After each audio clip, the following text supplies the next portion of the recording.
Assalamualaikum warahmatullahi wabarakatuh. Halo semua, kami dari Silva 1. Pada kesempatan kali ini kami akan melakukan podcast terkait tugas 4. Nah, sebelum masuk ke podcast, kita perkenalan dulu nih. Aku Rifat Adi Briansa. Nama saya Dika Adriana, atau bisa dipanggil Radit. Nama saya Ren Berdita. Nama saya Nafisa Nuraini Nursyah. Nama saya Nilita Paramesti. Nama aku Nadia Hafsani Hamida. Nama saya Rina Sendiriana. Nama saya Muhammad Zaki Godi Ramdhani. Nama saya Rifat Adi dari Silva. Nama saya Esteban Lutfi Yunus Fitrofa. Nah, terkait dari tema yang sudah diberikan, kami pecah lagi menjadi beberapa pertanyaan yang akan kami diskusikan di dalam podcast ini. Selamat menyaksikan. Pertanyaannya akan dibacakan oleh kita. Jadi pertanyaan yang pertama, menurut kalian, apakah rasa nasionalisme ini lebih meningkat atau menurun bagi remaja?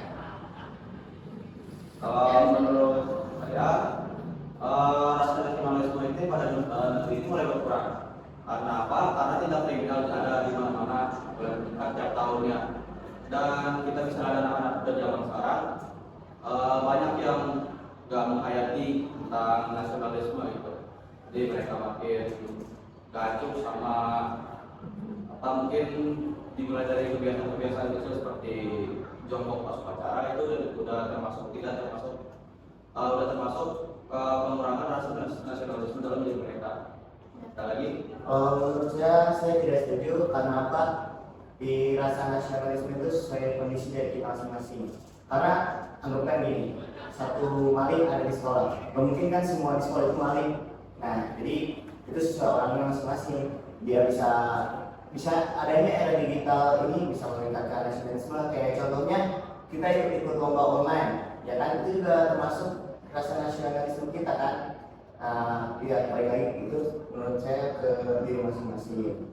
Kalau kita bisa menyimpulkan bahwa era digital ini menurunkan nasionalisme, itu menurut saya agak salah sih. Berarti untuk apa atlet mengembangkan nama negara ini? Tapi kalau menurut saya, sekarang dengan zaman digital ini orang-orang, apalagi anak muda zaman kita atau Gen Z, lebih banyak membuli tentang nasionalisme. Jadi digital itu sama mereka tuh sebagai orang tuh disalahkan untuk hanya bisa ngomong doang gitu. Dia cuma bisa lewat online, tapi ketika kan kita nggak tahu dia di mana, jadi dia beraninya cuma lewat online, lewat ketikan tentang mengedit atau mencaci maki tentang nasionalisme. Nah, dan ya saya juga tidak setuju sama seperti kata-kata Zaki. Karena apa? Dalam era modern ini juga banyak banget anak-anak muda yang menyebarkan berita-berita hoax gitu. Contohnya ya terhadap suku agama mereka, ras mereka, yang membuat negara kita juga lama-lama jadi hancur. Nah, tapi kalau misalnya nih, kalau banyak yang menyimpulkan bahwa adanya era digital ini menurunkan nasionalisme, tapi kalau kita malah menyimpulkannya seperti itu, nanti Indonesia bakal berkembang. Nah, jadi caranya adalah mungkin kalau menurut saya sesuai diri masing-masing, komitmen masing-masing, gimana dari mereka. Kalau kita menyimpulkan menurunkan nasionalisme, kalau menurut saya itu benar. Jadi aku juga agak setuju sama pendapat Al, soalnya itu tergantung sama diri masing-masing sih ya, gimana tergantung orangnya apakah bijak-bijak dalam menggunakan era digital ini. Dan seperti kita lihat juga banyak juga sih ya, contohnya kayak tadi yang kita bilang tentang penyebaran hoax, terus beradanya pendidikan doang. Tapi menurut aku juga itu memang tergantung pada individunya masing-masing sih. Kalau memang individunya itu punya, tadi kata Al dijelaskan, punya tujuan yang jelas, punya komitmen yang jelas, juga bangga terhadap warga negaraan Indonesia gitu ya. Nah sih mereka juga akan punya bijak dalam menjalani kehidupannya, ya, maupun dalam kehidupan sehari-hari ataupun di dunia maya. Pasti seorang tersebut tuh bakal bijak gitu dalam melakukan. Ada lagi? Tapi ya, kalau dengan pendapat si Al sama Rifat tadi, itu kan tergantung dengan diri masing-masing ya. Tapi kalau saya lihat nih, di mana-mana di media sosial tuh tergantung diri masing-masing, itu lebih banyak kan yang kata si Jaki tadi, ibarat Waslam atau badan juri ketika jual, mereka ibaratnya kayak mendominasi gitu, sifat-sifat yang kurang baik seperti itu mereka mendominasi. Tapi yang baik yaitu dikit. Ini mungkin teknologi zaman sekarang mungkin bisa membuat sifat seseorang dari awal yang baik jadi nggak baik gitu. Karena banyak pengaruh-pengaruh negatif pada media sosial. Lagi. Ya, mungkin benar juga dari tadi yang udah banyak teman-teman bilang kan, dari kalau misalnya kitanya udah di sosial media, terutama anak-anak muda sekarang di sosial medianya udah nggak benar tentang mencaci maki, memberi hoax, terus bagaimana untuk kedepannya di dunia tadi benar-benar betul, nanti dunia kita atau Indonesia bakal lebih buruk. Soalnya kan kita nggak ada yang tahu kan kita sampai kapan di dunia. Bahkan kalau bisa di media sosial terus-menerus tentang nasionalisme nggak benar, atau mencaci maki tentang nasionalisme atau apapun itu, nanti untuk adik-adik kita nanti kemudian hari di gen-gen berikutnya mereka akan lebih parah dari kita. Kalau misalnya emang benar-benar ini nggak pernah diubah sama sekali.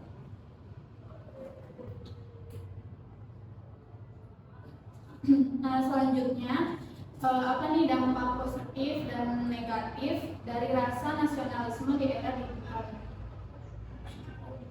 Ya, dampak positifnya di era globalisasi ini kita dapat mengenal para Papua dari suku kita, misalnya kita dapat mengenal orang Papua gitu kan, jarak jauh gitu. Jadi kita ini mempunyai teman lah di berbeda-beda pulau gitu seluruh pulau Indonesia.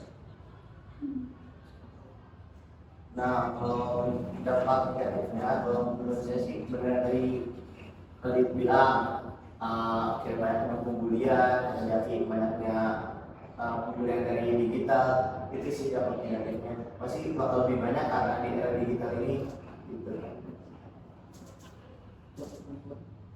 Juga setuju sama pendapat saya itu tadi soalnya kan. Jadi dengan ada juga sih banyak dampak positif sama negatifnya gitu ya di era digital itu. Jadi tadi seperti yang bilang positifnya itu kita itu lebih erat gitu dengan sesama saudara dari Sabang sampai Merauke gitu. Dengan era digital juga kita ini bisa memudahkan komunikasi gitu ya dengan saudara-saudara jauh kita yang memang bisa mengeratkan kesatuan kita gitu. Yang dimana kesatuan ini kan memang penting gitu ya untuk menjaga keutuhan NKRI gitu. Jadi kalau emang kita udah nggak bersatu ataupun dengan ide pokoknya mah yang di Jawa aja gitu kan, yang di Jawa tuh terkesan itu udah mampu gitu ya. Nah pokoknya dengan mindset begitu tuh kita bisa ubah dengan era digital gitu. Jadi kita memupuk rasa persatuan dan kesatuan di antara saudara-saudara kita juga yang jauh. Jadi kita itu seperti merasa sebangsa setanah air gitu dan sama rata seperti semuanya. Menurut saya dampak positif di era digital tentang rasa nasionalisme ini, dampak positifnya ketika kita misalnya membuat konten tentang bahasa kita tanah air atau mengcover lagu tentang tanah air, kita jadi bisa memperlihatkan kepada budaya luar keragaman budaya kita bukan kan.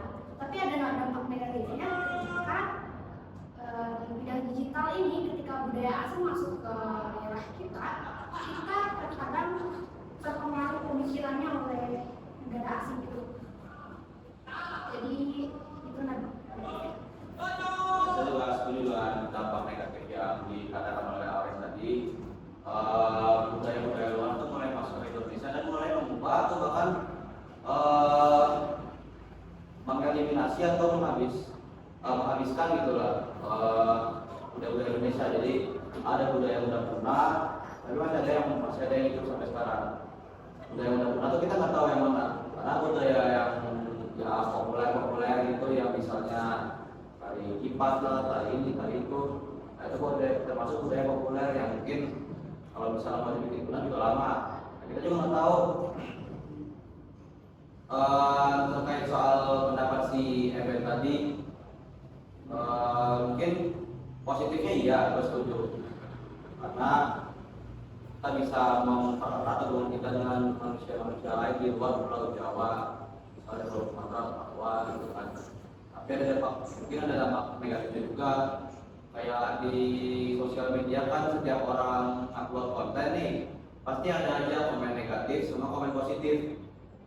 Nah, komen positif itu biasanya dukungan tuh. Kalau misalnya komen negatif itu biasanya mereka bawa ini, bawa ras, bawa suku. Pokoknya mereka tuh sarah kan tuh. Seperti itu. Mungkin menurut aku juga sih kayak semua teman-teman tuh udah benar kayak ya pasti dalam setiap hal tuh pasti ada positif sama negatif. Cuman untuk menurut aku pribadi untuk di tema ini yang pertama itu menurut aku lebih banyak ke hal negatif karena yang kita lihat yang cuma memposting tentang nasionalisme itu seperti pejabat-pejabat yang udah benar-benar punya nama dan yang mungkin yang kayak kita nih yang masih sekolah, masih kuliah itu lebih banyak menghinanya.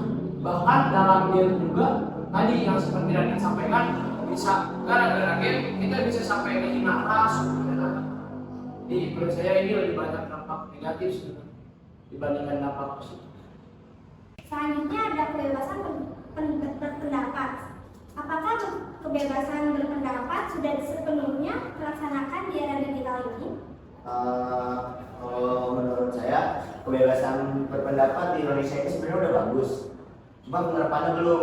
Kayak misalnya nih kita pemerintah kan sering ngasih kayak coba kasih saran ke pemerintah gimana. Nah kadang kita udah ngeluarin apa aspirasi kita gitu kayak harusnya gini-gini, tapi pemerintahnya nggak geraknya. Terus itu kayak contohnya misalnya jalan rusak kayak gitu ya, kita udah sering komplain kan ke pemerintah gitu.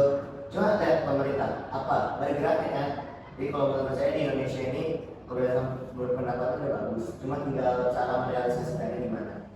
Nah ya juga sih soalnya kalau dilihat sekarang juga tuh malah orang yang ngekritik itu malah dikenain undang-undang gitu ya. Kayak undang-undang yang seharusnya itu kan kita di negara. Jadi aneh Pak, jadi aneh. Iya, seharusnya kan kita ini negara demokrasi gitu loh. Kebebasan berpendapat itu yang harus dijunjung kan. Tapi malah kita yang sebagai warga negara itu mengkritik malah dikenakan undang-undang gitu. Jadinya malah kembali kita karena kita ini menuntut apa kita gitu ya sebagai warga negara gitu. Bahkan yang aku dengar di luar negeri itu dari kita kecil udah harus udah diajari namanya mengkritik orang, memberi pendapat kepada sesuatu hal itu di luar negeri itu benar-benar kita tuh harus punya mental kayak gitu biar nanti ketika kita udah besar kita tahu apa yang kita harus keluarkan, omongan kita apa yang kita nggak harus keluarkan, apa yang kita harus lakukan ke depannya. Jadi kita lihat deh, coba lihat orang luar negeri ya. Jadi mereka tuh tahu tahapan-tahapan itu beda sama kita. Ya tadi gitu, kalau kita bikin kritik, nah undang-undang.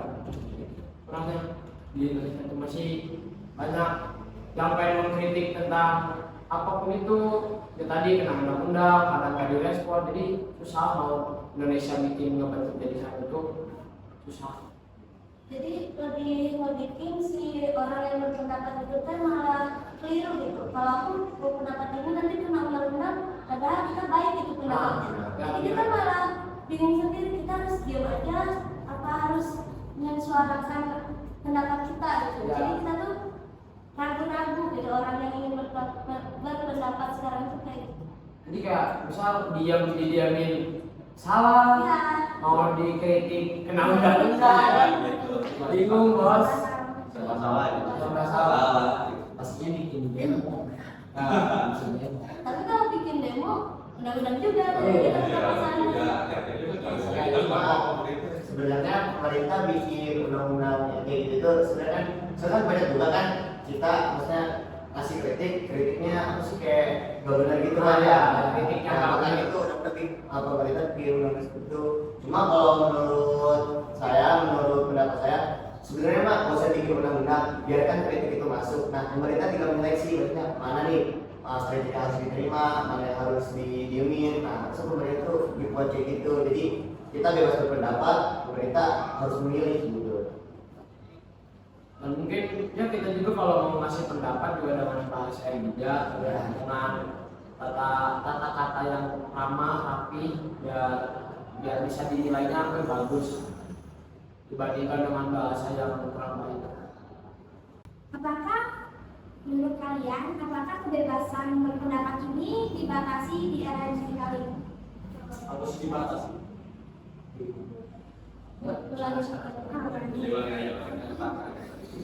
Jadi, apakah kebebasan berpendapat ini dibatasi di era digital ini harus dibatasi ya sebagai generasi muda. Menurut saya sebetulnya kebebasan berpendapat di sini itu tidak perlu dibatasi, tapi pengecualiannya ketika kita ingin berpendapat yang buruk itu harus disaring dulu. Jadi kita mencari dulu masalahnya ini harus komentarnya seperti apa, harus dicerna dulu kata-katanya.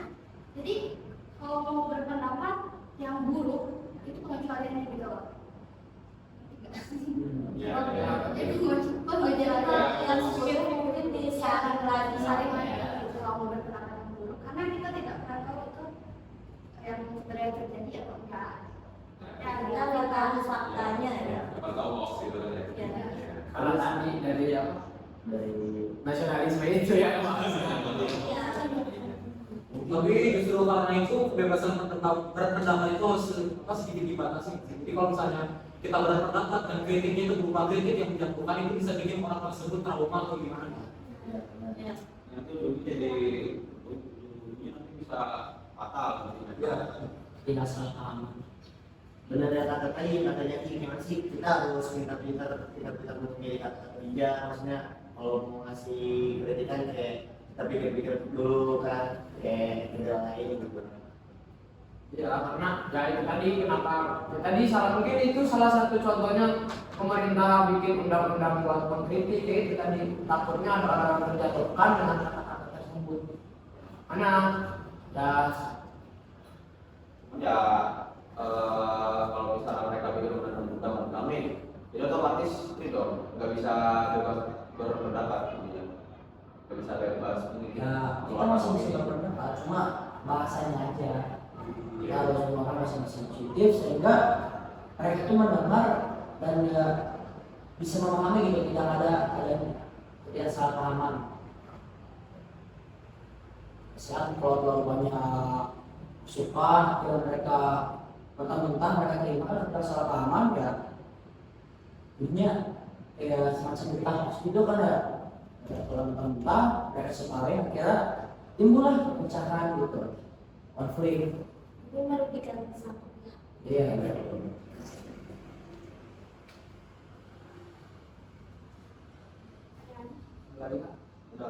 Oke, jadi kesimpulannya kayak kalau buat pengkritikan ya kita lebih baik menggunakan bahasa yang rapi, bahasa yang baik dan bahasa yang mendidik agar tidak ada orang yang terjatuhkan oleh kata-kata kita, terbebankan oleh kata-kata kita dan tersakiti oleh kata-kata kita. Jadi menurut saya, menurut kita semua juga berpendapat itu boleh, tapi dengan perkataan yang baik dan teratur. Dan didasari nasionalisme. Jadi dengan dasar. Oke. Juga kalau ini sedikit menambahkan juga buat di era digital ini sebenarnya kedua hal tersebut tuh ada positif dan negatifnya ya, tergantung individunya tersebut masing-masing. Oleh karena itu kita terutama sebagai pelajar juga kita ini harus mempunyai karakter pelajar gitu ya, karakter pelajar pendidikan. Jadi kita juga jangan terbawa emosi gitu. Kita sebagai pelajar juga harus bijak-bijak dalam mencermati informasi yang terdapat di dalam internet gitu. Jadi kita harus memilah fakta-faktanya dulu apakah benar atau tidak. Pokoknya jangan mau dipecah belah. Kita sebagai pelajar harus menjunjung tinggi rasa nasionalisme juga ya, untuk kebebasan berpendapat seperti yang dari teman-teman saya utarakan, terus menggunakan bahasa yang bijak dan santun. Pokoknya kita sebagai pelajar cerminkanlah bagaimana pelajar itu seharusnya gitu. Jangan seperti orang yang memang tidak pernah diajarkan. Karena ya setiap hal itu pasti ada batasannya dan juga ada batasnya. Sedikit tambahan dari saya juga, jangan lupa untuk berpendapat, karena kalau kita setuju dengan omongan orang, setuju terus gitu kan, jadi agak gimana gitu. Orang yang salah kita setujuin kan ini gimana gitu. Jadi jangan lupa untuk berpendapat dan juga pakai bahasa yang benar dan betul. Dan ingat satu lagi kata pepatah, mulutmu adalah harimau. Dan jangan menjadi orang yang gak enakan. Kalau kita merasa itu salah, ya kita pendapatin kalau itu salah. Jangan karena kita nggak enak sama mereka, kita jadi setuju aja. Dan jadi orang yang nggak enakan ya. Oke. Sedikit menambahkan juga, kita juga sebagai pelajar atau pemuda Indonesia, kita harus mempunyai rasa nasionalisme yang tinggi. Apalagi di era digital ini jangan membuat kita seperti jatuh. Maksudnya karena era digital ini kita jadi kurang nasionalisme. Ada juga adanya era digital ini kita harus bisa manfaatkan untuk meningkatkan rasa nasionalisme kita. Ingat kata Soekarno, pria satu pemuda, maka aku akan memecahkan dunia. Baik, apaan? Ya, mungkin segitu aja dari podcast kami dari Silva 1.